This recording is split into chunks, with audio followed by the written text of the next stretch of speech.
وہ جانتا ہے مچھلی کے پیٹ میں کون ہے،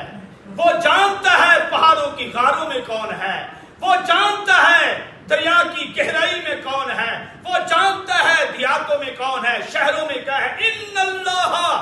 لا یخفی علیہ شیء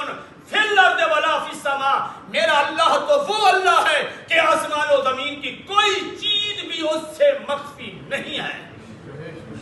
سورۃ یونس میں کہا وما یعزب عن ربک من مثقال ذرہ،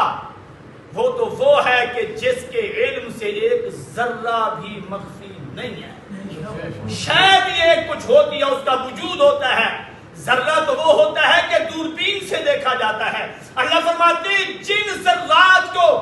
تم دوربینوں سے بھی نہیں دیکھ سکتے ہو، رب ان ذرات کو دیکھ بھی رہا ہے اور جانتا بھی ہے کہ یہ ذرات کتنی تعداد میں ہیں، یہ ذرات میں چھوٹے کتنے ہیں، بڑے کتنے ہیں، اس ذرے کا انجام کیا ہونے والا ہے، کب ہونے والا ہے، کیسے ہونے والا ہے، کہاں ہونے والا ہے، رب ایک ایک ذرے کا پورا علم رکھتا ہے۔